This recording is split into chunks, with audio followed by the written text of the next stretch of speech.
All right, this is my chapter 4 summary. Chapter 4 was titled Sports, the Mindset of a Champion. And it kind of just talked about a few different athlete or athletic stories and things like that, where, the athlete's mindset really made or broke the athlete, given the instance.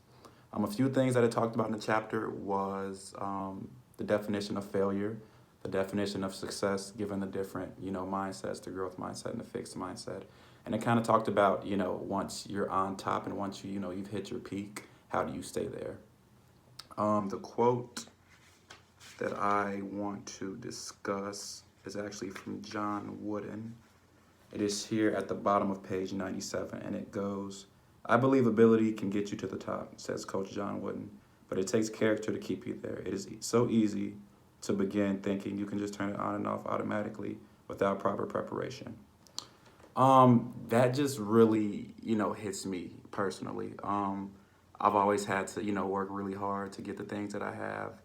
And, when you tend to get complacent, that's, when you kind of plateau, when you kind of flatline, in terms of your potential. You never want to get complacent. You never want to, hit that plateau. You always, want to keep that growth mindset that, hey, I can do this better, even if I'm doing all these great things, or if I'm batting, so and so in baseball, or I'm doing so many great things in the office. There's also things that I can do better. So just never getting complacent, and once you actually do reach your goal, never stop striving to do better things, and always try to hit higher goals. What else do we have? So the story that stuck out the most to me was the story about Michael Jordan. I'm a Chicago guy, so the Michael Jordan story, is kind of personal to me. Um, just for a few reasons. The simple fact that he played for the Chicago Bulls. Um, he didn't make his high school basketball team. He didn't get recruited to the college that he wanted to attend, and he didn't get picked until like third or fourth in the NBA draft the year that he came out, which still isn't a bad deal. But again, when you want to be great and you want to be the best that you can be, you have to set high goals, and that was something that unfortunately was a letdown for him. But just the way that Michael Jordan went about things, he never got complacent. There was many times where I'd be watching NBA hardwood games on NBA TV, and I'd see him win a championship, and he'd win his second championship, and he'd put three fingers up. Then he'd win his fourth, and then he'd put five fingers up. So he just kind of always wanted to one up himself and wanted to always do better than he did the last time. He never was complacent. I think it talked a little bit in the book about how one of his coaches, really just described him as a scrapper. He always, was in the gym putting shots up. It talked about how he missed like 26 game-winning shots or something like that. And, the night that he missed those shots, he'd go back into the gym and work on that same shot again so he doesn't make that same mistake. And being successful, you always have to, when you make a mistake, you correct that mistake.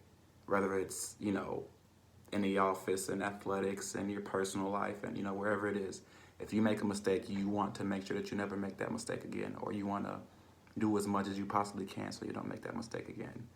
Um, so yeah, I just think the Michael Jordan story really struck me, and I'm a sports guy, sports entertainment management major, so I just it was really important to me, and just to never get complacent, always strive to reach higher goals. If Michael Jordan had a fixed mindset, we wouldn't have a Michael Jordan.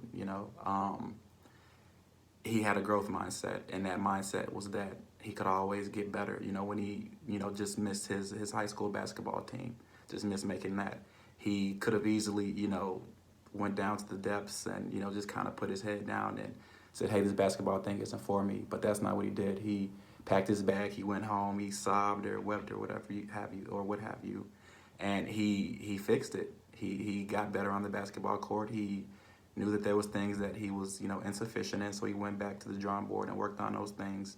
And now he's arguably one of the best basketball players ever to play a game. So I think that's really important, and that's just really a testament to his work ethic and the things that he did. And he also made up his mind that he was going to be great. I think that's another thing that is not really discussed in this chapter, but just kind of a little sidebar for me. Michael Jordan knew that he was going to be Michael Jordan before we knew that. He knew that he was going to be great before we did. It was just a matter of him putting in the work and actually manifesting that dream so that everyone else could see it. He already knew what he was doing behind the scenes. He knew his effort. He knew his passion. He knew what he wanted to do. So I feel like once you make up your mind that you want to do something, come hail or hot water, that it's just a matter of time until it actually happens, given, you actually put in the work and things like that to make it a reality. Thank you.